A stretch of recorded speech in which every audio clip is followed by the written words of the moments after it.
Welcome to Unit 2, Gender and Human Rights. In this unit, we will be exploring the topics of gender and human rights.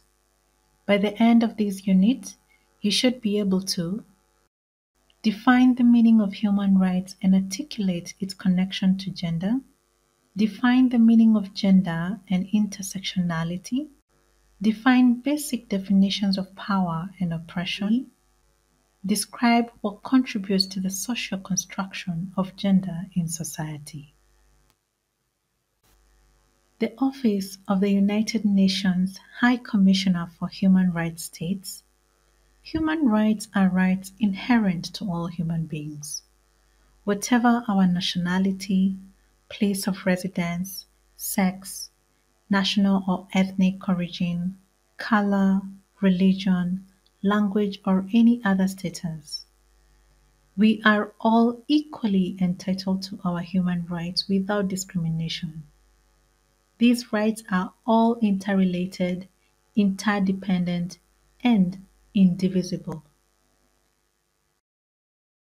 Every human being is entitled to human rights, enshrined in international law, which include right to equality, freedom from discrimination, freedom of speech and expression, freedom of thought, conscience, and religion, economic, social, and cultural rights, right to education."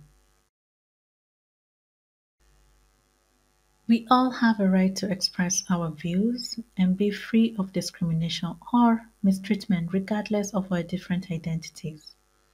In order to exercise this right, we need to learn what our values are and to learn to respect other people's views. Let's review the definitions of the 4 human rights values. The first one, inclusion. Enhancing opportunities, access to resources, voice, and respect for rights so people who are disadvantaged on the basis of age, sex, disability, race, ethnicity, origin, religion, or economic or other status can better participate in society. The second one is cooperation. The process of working together for a common or mutual underlying benefit, as opposed to working in competition for selfish benefit. The third one is respect. Acting in a way that shows care or concern for another's feelings and well-being. The fourth one is respect for diversity. Acting in ways that show support, positive feelings and care for the feelings and well-being of those with differences from oneself, including in racial or ethnic classifications, age, gender, religion, physical abilities, socioeconomic background, intelligence, physical health, personality, or appearance. Take a moment to reflect on each value. Which value do you find most important? Why? What does it mean to you in your daily life? What are some concrete examples of how it shows up in your life?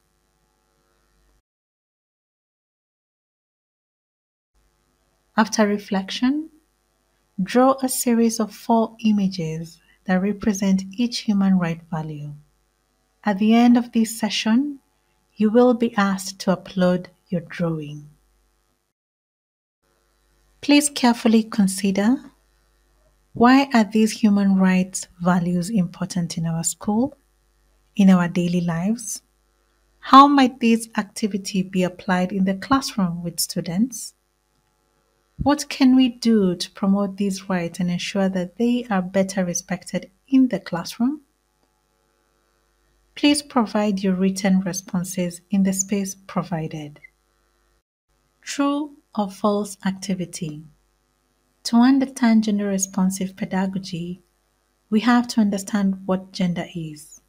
Select the statements that you believe to be true regarding gender below. So, what is gender?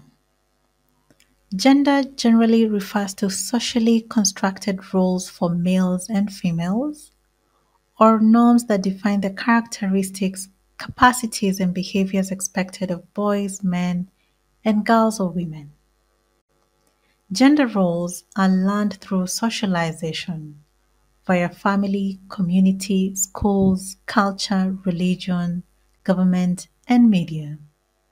This is different than biological sex or the reproductive anatomy we are born with. Gender is not biologically determined.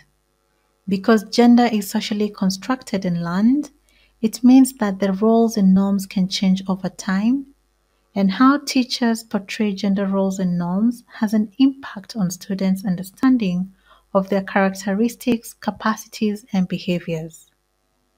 Effectively, ensuring students' human rights requires a comprehensive understanding of gender as well as the associated power dynamics that have an impact on all aspects of life. Power relations based on gender, class, disability, ethnicity, and other social identities directly influence both the teaching and the learning process. When teachers become aware of the negative impact that discriminatory gender constructs, norms, bias, and expectations have on all learners and academic performance, they can more skillfully mitigate these issues, identify each learner's needs, and build each child's skills, strengths, and confidence in the areas that most need support. Teachers can learn to use their power appropriately to shift the power dynamics in the classroom so that each student feels empowered, valued, and safe to learn and grow. Take a moment to review the definitions of gender concepts shown in Fawe's Gender Responsive Pedagogy Toolkit, 2nd edition, Unit 2 on pages 11 to 12. Once you feel you understand them, please test your knowledge by matching the definitions with the words. Definitions of power concepts shown in Fawe's Gender Responsive Pedagogy Toolkit, 2nd edition, Unit 2, on pages 12 to 13. Once you feel you understand them, please test your knowledge by matching the definitions with the words. Gender is a social construct that is manifested at various levels and reinforced by various structures: household, community, education system, school. Household. Girls and boys are assigned different roles, rights, and benefits. This begins when they are small and persist through issues of succession and inheritance. For example, girls might be expected to clean the house, and boys are expected to take care of the animals. Please take a moment to look carefully at this image. Then, in box 1, identify the gender roles or norms you observe in this picture. In box 2, please share what other gender norms and roles children learn in their households. Community. Socially constructed roles are reinforced through allocation of roles, rights, and privileges. For example, in a community where the gender construct says only women cook and only men are decision makers, a boy might not realize he can be a chef, and a girl might not realize she can become a member of parliament. Please take a moment to look carefully at this image. Then, in box 1, identify the gender roles or norms you observe in this picture. In box 2, please share what other gender norms and roles children learn in their communities and where they learn it. For example, from the media, religious institutions, government policies, etc. Education system. Education systems can positively contribute to the construction of gender, including by selecting curricula that is not gender stereotyped, encouraging males and females to enter all fields, and having men and women in leadership roles. Please take a moment to look carefully at this image. Then, in box 1, identify the gender roles or norms you observe in this textbook.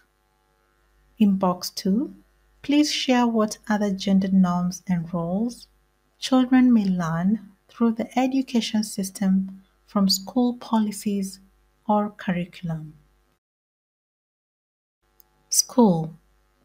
Teachers can contribute to the social construction of gender by the way they treat girls and boys equally or unequally by using texts, curricula, and management.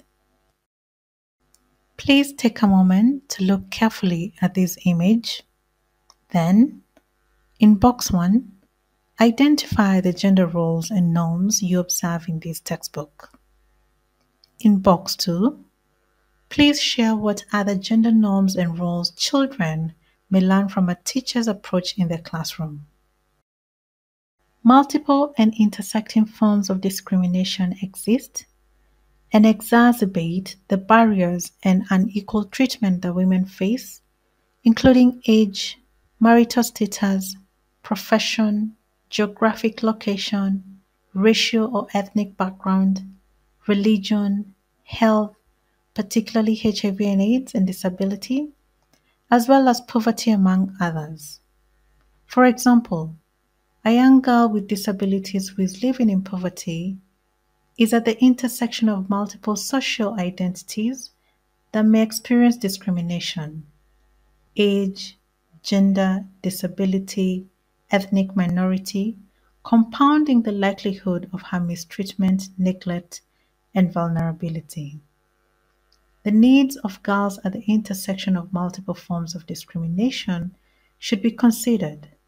For example, creating gender-responsive and inclusive schools may need to also address the financial barriers of girls living in poverty or access issues for girls with disabilities. OHCRH 2014. In order to explore how the social construction of gender roles and gender bias can influence the way a child envisions and actualizes their future, we will be undertaking an activity called Gender Boxes. There are 2 boxes shown below, one labeled Box 1, Act Like a Man or Boy, and one labeled Box 2, Act Like a Woman or Girl. Consider the following questions and write your answers in the appropriate box. Box 1. Act like a man or boy. What are examples of messages that boys are given when they are told to act like a man or boy? Where and whom do these messages come from? How are these messages told, sent, or conveyed? For example, through television, traditional songs, books, stories, laws, schools, etc. Box 2. Act like a woman or girl. What are examples of messages that women or girls are given when they are told to act like a woman or girl? Where and whom do these messages come from? How are these messages told, sent, or conveyed? Once you have compiled your reflections in the 2 gender boxes, take a moment to reflect on each question before looking at the answer. Please note that these answers are not exhaustive, but simply examples. Question: what happens to men or boys and women or girls who do not conform to these messages inside the box? Answer: among other things, those who do not conform to the messages in the box are seen as different and excluded from fully participating in society. They also might internalize shame. Question: what ways can these boxes limit how people can imagine their futures and the kind of work they can do or things they can study? What ways can these boxes limit how people can express themselves? Write your answer.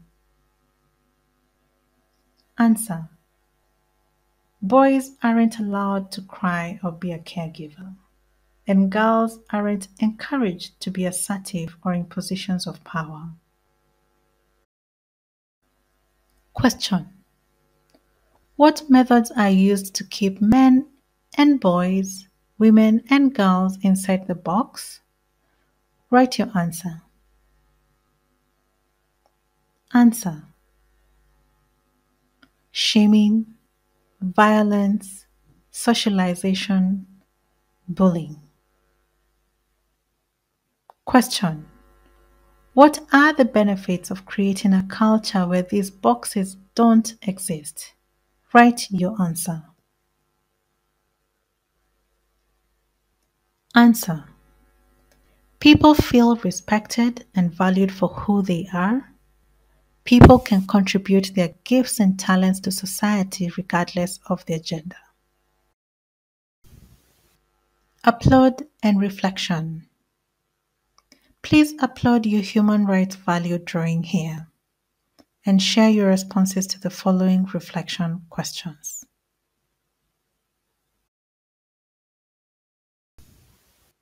Additional resources. Here are some useful resources you can explore to learn more about some of the topics covered in this unit. The next unit will be Unit 3, Gender Responsive Schools and Management System.